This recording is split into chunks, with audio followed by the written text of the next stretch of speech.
been doing bonsai for most of my life. Started when I was 17. I used to do classes with my father fairly early at the nursery.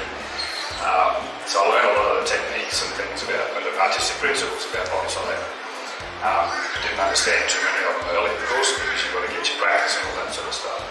And a lot of the workshops that we used to have at the BSQ, I attended a lot of those when I was younger too.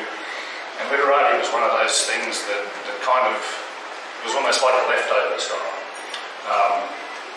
Rest his soul, John Forrest used to often say, oh, well, if there's nothing else, no other option, we can always just make it Literati, you know, something like this, bit of fun.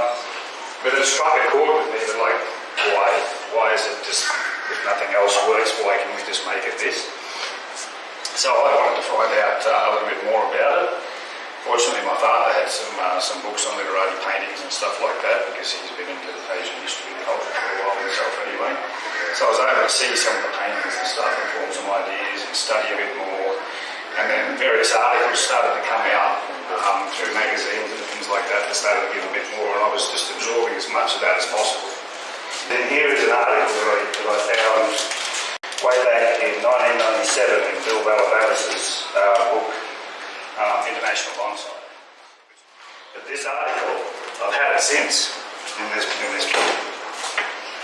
And it's titled Literati Paintings, and it's an article by an art critic, not a bonsai person, an art critic. And it's from International Bonsai 1997, volume number 1. It's really good because it gives that insight fully historically as to the artistic side of what Literati is, not the horticultural side or the design side in bonsai, nothing to do with bonsai at all. Because Literati is not actually a bonsai style in terms of design rules and principles to create Literati bonsai. It's a copy, it's an adaptation of what used to happen in these Literati paintings historically in China. So the word Literati comes from the word literature. It means men of books or scholars. That's what they are. The Literati are the gentry, the scholars that were in ancient China that used to be involved in policy making, political decision making, all this sort of stuff. They were fairly wealthy people with land and property and stuff like that. So they weren't too scared about giving opinion because they always had something to fall back on if it didn't go well in their job, sort of thing. After a while in society, things changed in China. People got disillusioned. And these Literati themselves, they were the ones that didn't like what was going on. So they just decided, okay, we're just going to take off and just live, you know, in our mountain retreats and all this sort of stuff. And they painted, it's what they painted was not just what they saw, but what they just wanted to see. Just the simpleness of what was in the landscape around them. So these guys did this, as I said, just for hobby, not to sell these paintings, not to have these paintings recognised for any other reason, but just because they wanted to do them. And it turns out they became recognised as the Literati paintings because of the way in which they were done. And when it came into Japan in the first place, they didn't quite get the Literati essence, because Literati is the feeling. So in essence, that's what Literati evokes, what it should evoke. So when people talk about the rules for Literati bonsai, well, are they? Because truly to operate within the realm of Literati, you need to operate not within a specific set of rules and a specific school. You need to be free. You need to be open thinking. So it's a pretty special kind of style. And with a history like that, you know, there's no leftovers that can be Literati. In fact, to be a good Literati takes a pretty special treat. Tall, slender and graceful is something that definitely is embodied in Literati, not short, thick and powerful.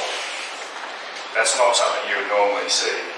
It's the feeling that's given to the tree style itself that makes it that Literati.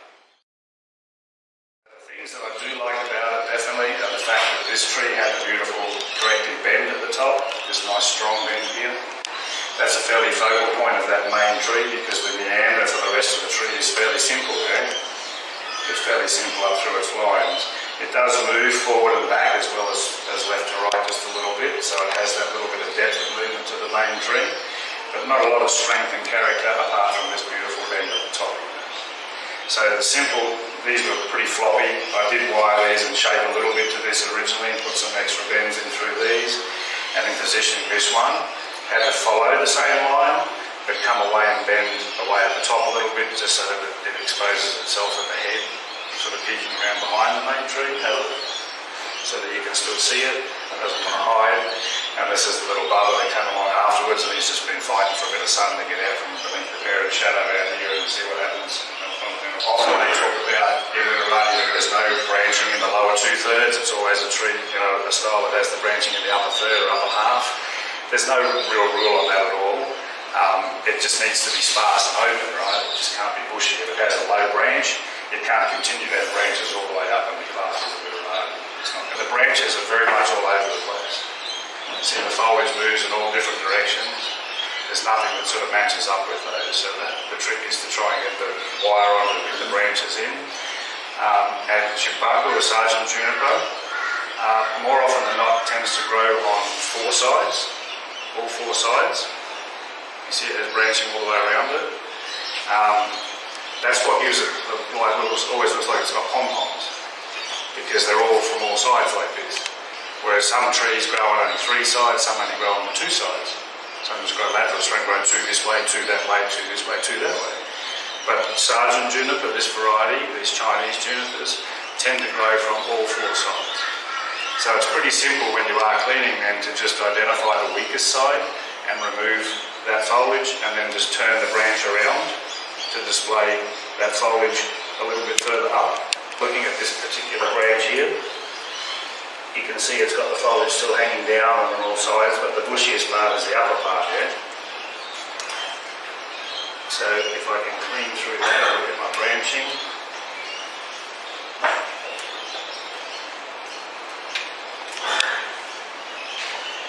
Straight away I can simply just pluck off that underside, and even from my secondary branches I can do that. And straight away you can see that it already creates a flatter pad underneath. Gets rid of that line altogether. I don't have a pom-pom anymore because of the way the branch sits a little bit better. It's still untidy at the ends, but that'll all be when I position the wire and sit it right, and we do that final clean-up underneath. But to do that before you start wiring, much better thing than trying to get through all of that foliage in the way there anyway.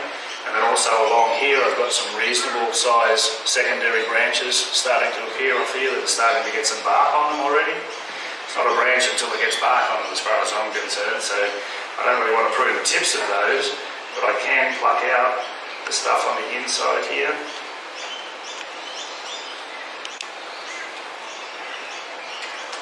This is not pinching foliage, this is removing foliage. So I can clean that along the line there, you see. Now how easy is it to get the wire along there for starters? But I don't need foliage there, right? The structure of my tree is primary, secondary, tertiary. And ideally when I structure my tree out to that, I have foliage on the tertiary branches only, not on the primary branch or the secondary branch. They are the supporting branches for the other branches that hold the foliage. So taking off all that internal foliage in there allows these side branches still here to get stronger as secondary branches over time and contribute to a better structure for this tree. This is still quite young, so I'll just go through basically and do a bit of that all over the tree and then start to do a little bit of wiring. And just to show you some of the different ways that it has to be cleaned out, some of these I haven't moved at all, and you can see that this one is being groomed up with the flat part that way, yeah? Because that's where it was, whereas this one the flat part's here, this one the flat part's here. So all of those ones, no matter where it is, that flat part has to be turned so that it's underneath now. So all of these branches that have to be turned like that, I have to wire in the direction I'm wanting to turn it. And while still a little bit of pruning to do, that now sits that branch you see flat. So identifying where the flat spot is first, and the most usable foliage on the branch, doesn't matter where it is, I can turn it. So when Literati first got introduced to Japan, 11 to 1300s. It was at that time that the Japanese didn't really understand or take to or appreciate it in its true raw form of Literati. and they adjusted it, they adapted it. And we know the term bunjin from Japanese, or the style bunjin, comes from the word wenjin in Chinese, which means scholars of artistic ability or something like that. So pretty similar to the Literati thing, but a little bit different. And there is a little bit of a difference in the way that bunjin is expressed a lot of the time to Literati as well. And it wasn't until about 200 years or so later that that Bakugan system came in Japan, which changed everything in Japan, which then caused a similar disillusionment with the government system and stuff like that, and made people then think outside that box and want to, drift off and do little things and appreciate then the essence of what Literati was in China. And Gwen asked me a question in the break. Nice little challenging one. How do you make the tree look open and sparse, yet still lush and healthy? So open and sparse doesn't refer to poor quantity of foliage. It just refers to where the foliage is. So by being sparse, it means that there is just no foliage anywhere bar on those tertiary branches. So those little tertiary branches themselves are still run through the pads, but they're in a much more open bone structure, if you like, on styles like this, designs like the Literati and Cascade, windswept as well. Nowhere near as the same on a formal upright or informal upright, because they're more lush and more full. But here we want more of those bones, so we open up those lines more. We open up that primary branch line, we open up that secondary branch line to just have the foliage on the tertiary branch line itself. And when you arrange your branch pads, you don't want to get too flat. There's some schools, certainly in bonsai with Literati, etc., where they like the branches, pads, the bottom of the pads to be perfectly flat. I'm not a fan of that, but I do like my layers. Definitely. So bringing in something like that, a little rougher, that'll have a bit more tidy up in time. And the angle of the secondaries, the way they come off the primary, is important as well. One way to show you. A nice V. There should always be a V in here. This secondary branch doesn't want to come straight out at a 90-degree angle off the primary branch like that. It's unnatural. It doesn't look as good. So you arrange them to have more of a V shape in where they come from the primary or the secondary branch here, and then out here it moves away. You see? It changes direction after that. But when they all grow, they're all sort of growing towards the outside. It starts like this, yeah? They're not going 90 degrees. Some will, obviously. This is not inherent for everything, but as a generalised rule, everything starts at that V and then moves away. It's a much more natural way to arrange your branches and just keeps them looking really nice. Allows you to keep that nice open internal structure on the tree as well, and see all the foliage up on top of all of that too. So that's not a bad little pad, just like that, you see. So when you are doing the wiring in through and you've got a lot of your secondaries and other branches in through here, it's important where the first wire lays.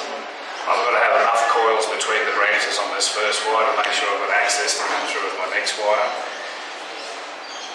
So that I can bring that in there, follow my main wire around without too much mess,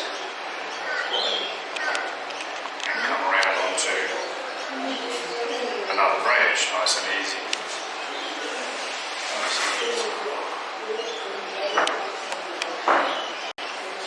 Getting through the foliage is the hard part, so the wire can assist you there. When you see the way I'm wobbling my hand around, my right hand, and that's dancing the wire through the foliage as it goes onto the branch, rather than trying to move all the foliage with my fingers. When I get to here, I can do some of that. But the wire, you can use it to your advantage to get through there.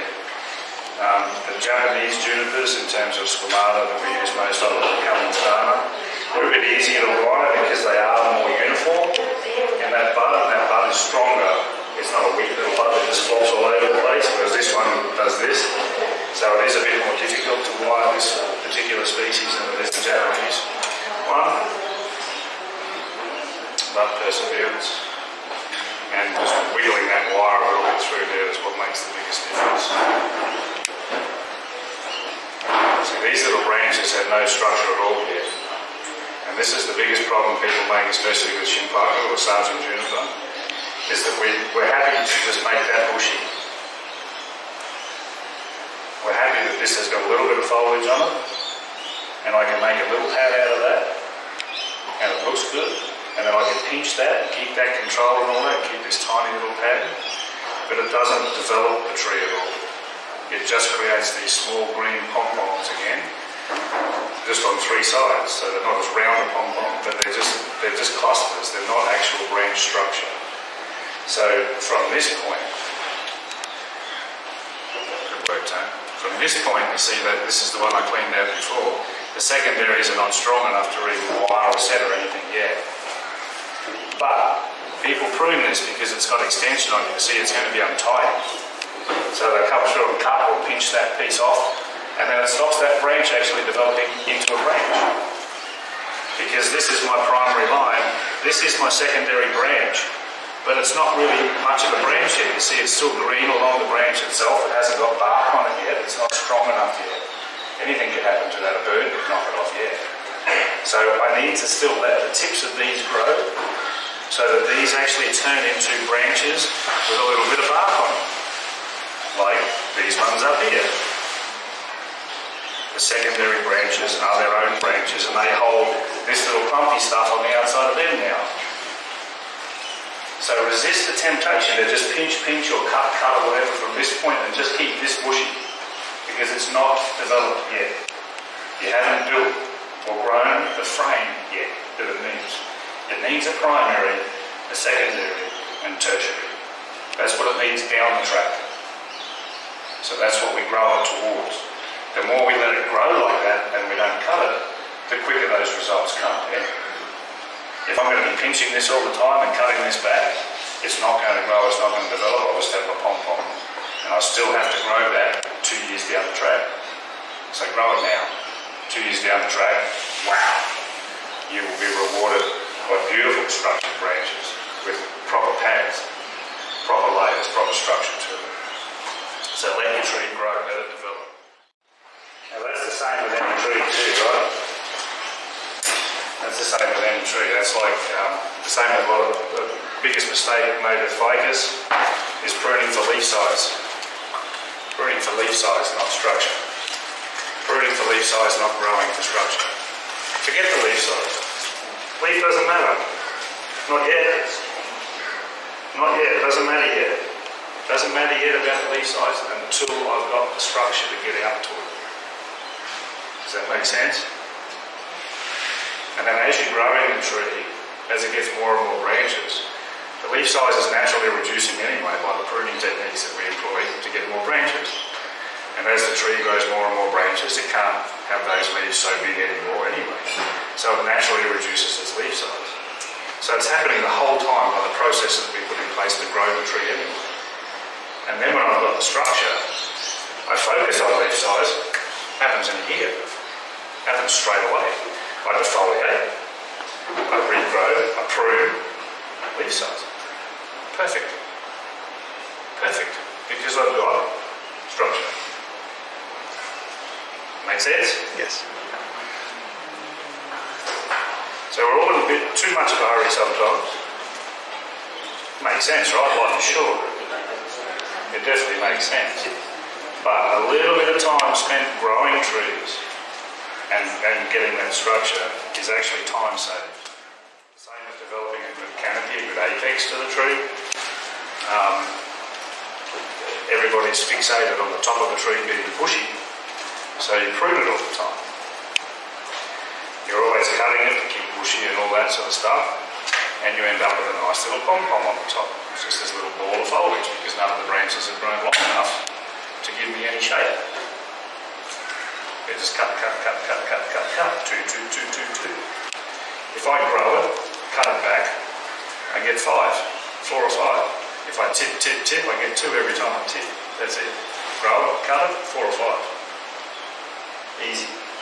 So therefore it's better to grow it to give me more branches than it is to cut it, to keep it bushy. Now there's a trick to the twist, right? It's all in the hips. You can't just grab it and twist it. Okay, you have to rotate it over distance. It can't just be turned, it has to be worked. Okay, so it's a spiral twist, not just a twist at one point. You do that, you can literally just sever all the fibres in there and peel off the end of the branch without even damaging the outside part. Now, pruning on juniper in general, but certainly on Sergeant juniper, cannot be pinch, pinch, pinch, pinch, pinch. We all know that nowadays. We can't just go over the outside and just pinch off all of this stuff on the outside here, like that. Oop, where am I? Up there. We can't do that because it takes off all the new growth. You take off every new shoot. You stop the tree growing, that dies and it regenerates from behind it. So when you're pruning on juniper, I think I showed you this last year when we did the serpent, the Japanese juniper. It's the same sort of thing. If you use your scissors closed, don't come at the tree with your scissors open like this, because I'll cut heaps off. So I come at the tree with my scissors closed. I use them as a pointer to find where I want to prune, and then I open the scissors, and strike that bit off. And then it doesn't take any of the new shoots behind it. It allows it all to continue to grow. So you're only taking out that terminal one. So looking in through here, using my scissors closed, and just taking off that little piece on the outside. That's the terminal growth that I just took out. It's the same as taking a new shoot out of a fig or an end growth off an elm. That's exactly the same. And now it allows these shoots behind it here to continue to grow, so you don't actually stop the tree growing at any point in time just by how you prune it. This wire too, a couple of people asked me before too, how long this trunk wire is going to stay on. The simple answer is as long as possible. These trunks are very flimsy. They were quite weak when they came out of the big tray that it was in before. So the bedders that I put in them, just subtle little ones, I tried to be point specific, so I did a lot of damage at one point to try and set that one point. So even though it's only a subtle bend here, it's still a change on what it was before, because it used to be out here. So making all that stress at that one point there and holding that wire in there as long as possible so that's fully healed will hopefully stop that just popping back out again when it comes off because of the way the foliage on top here. So you've got to take all those things and do a little bit of a count as you're going on through as well.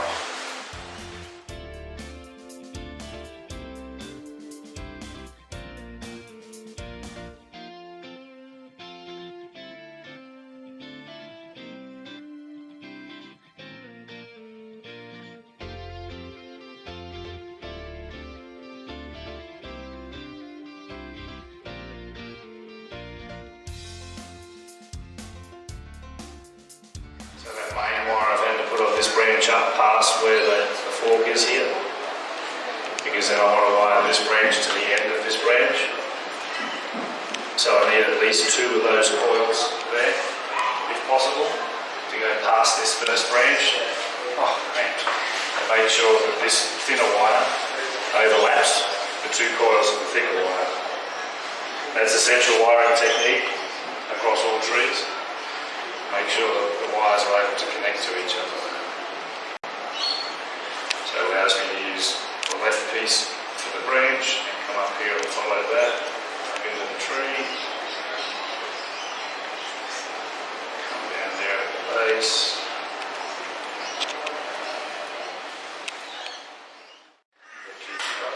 Now this branch is another one. There's the flat spot. You see it there? That's the flat spot underneath. Here's all my good foliage down there. That means it's going to go all the way around like that. So I have to wire that one in clockwise as well. I need to use a slightly heavier wire. So very fortunately the initial wire that was going on there you start from under the armpit of that branch, nice and easy, in through there, right at the bottom. This first coil important, lock that off nice and firm. Then secure the coin here and I can follow that trunk wire, just that first little coil of that up nicely.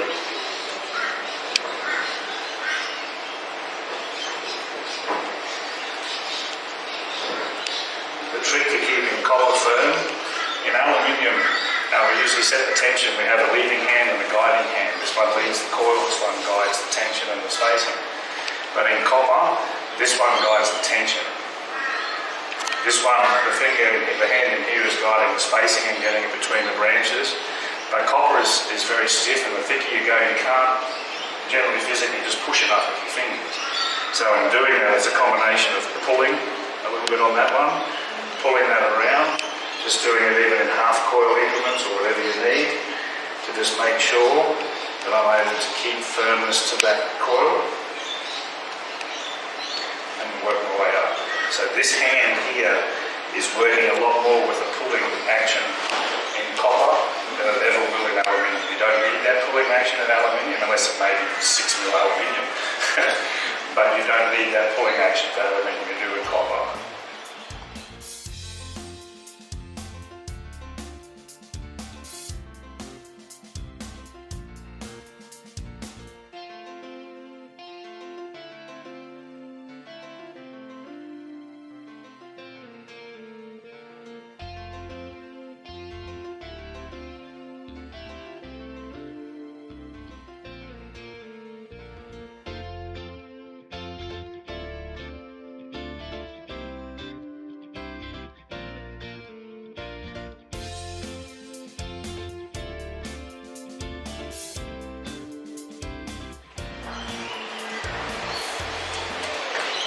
That's flattened the end of it now. Now I need to wire this one, put it into the shape as well, and we get a nice branch out of that. Now this one here, look how flimsy he is. But I need him for now. If he survives, I need him in the future, but if he doesn't, I need to give him a chance. I don't have much at the back here. I've got no depth. There's not even a branch from that point at the back. See, it's very flat here. There's nothing. There's nothing. There's small little ones up here that will do some change there. So this little guy, I need to be pretty careful with him and just turn him around and just sit him like that. So he's out there by himself, and I hope that he continues to grow because I want him there for sure. If not, I'll be able to grow something longer and borrow it somewhere else later. Bend over and see what shape we can give it, because once again I don't have the length to these branches yet. So what I do for this is I imagine what size I want the canopy, and if it's that big, obviously the trunk is relatively in the middle of that. The branches need to be longer than that to grow past that point before I cut them. Whatever size that canopy is going to be, the branches should grow past it before they get cut the first time. No pinching or pruning or anything should happen until they've reached that stage. So nothing to do there. So the top of it will be fine looking for now. Again.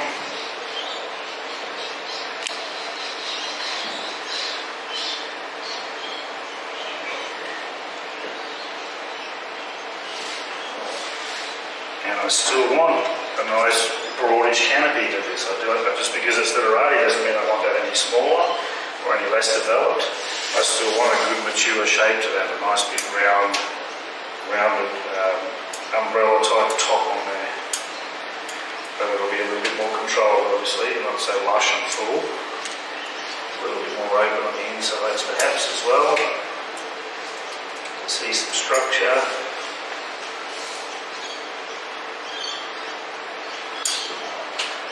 Some nice little branches at the back.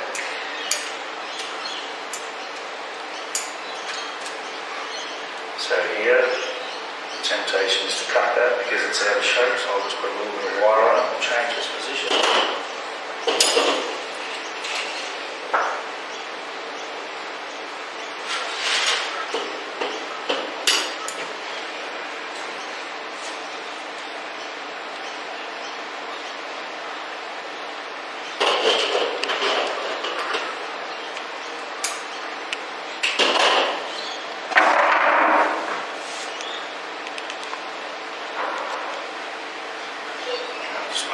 it's positioned this lowest one as well because it's blending the apex into this other branch over here, just to create a little bit of separation in there.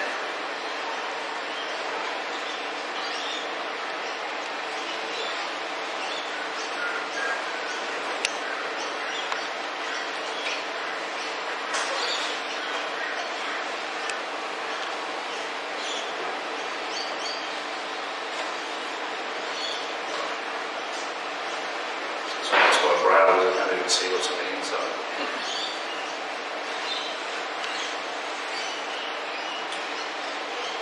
So as I said, the temptation was to prune it to make the apex look better, but the best thing for the tree is to just wire it and put it out of the way for now.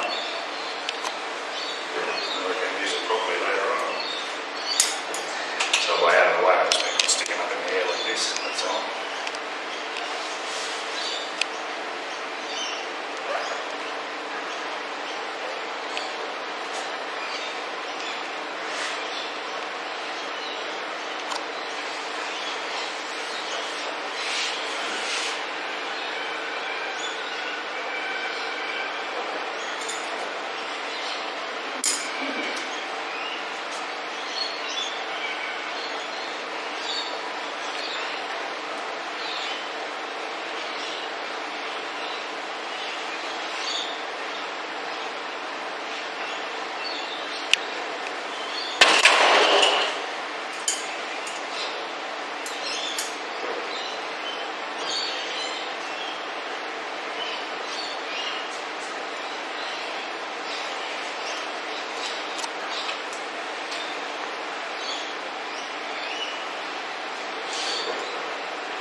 See why this back branch is needed now. You can see straight through the tree, cavernous hole down into the back.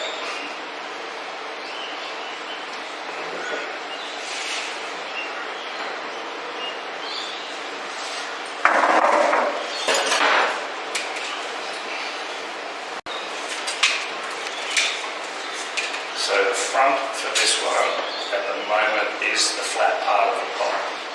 In the future that might rotate in this pot because by having the flat part as the front, if you're looking where you are there, you see the pot wider as you go point to point. If I turn it to have the point at the front, you see the pot narrower. But I do love the shape of this pot and seeing that whole lot of it, I do like that. It's a nice simple enough pot, this one, to get by. So just let me double check that we are on the front.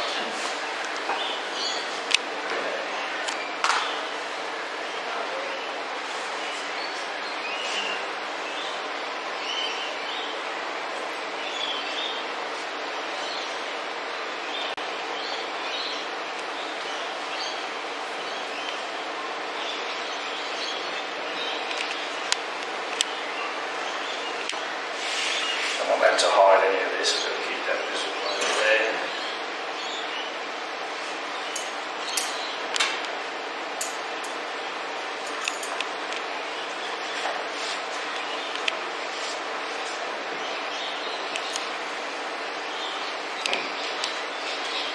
How's that? Cool. So, what I would like to do is see how I went based on this statement right here. Because this guy, as I said, is not an art critic, he's not a bonsai person. Gotta find where it was. So he says here towards the end of his article, I do not know a lot about bonsai, but considering what Literati paintings are, Literati trees and Literati bonsai would not be those that are unnatural and twisted and contorted by shaping by wire, but will be those that are more natural in appearance. Needless to say, they would use the most simple and direct form of expression and would therefore be concise, having eliminated all affectation with clean lines and stark form. Bonsai representations of nature in miniature, ways of seeing nature in a micro world. The viewing of Literati bonsai is not just longing to nature, but to experience it in depth and to provide food for the imagination. Trees that evoke this feeling in the hearts of the viewer, they call forth to the viewer a true Literati bonsai.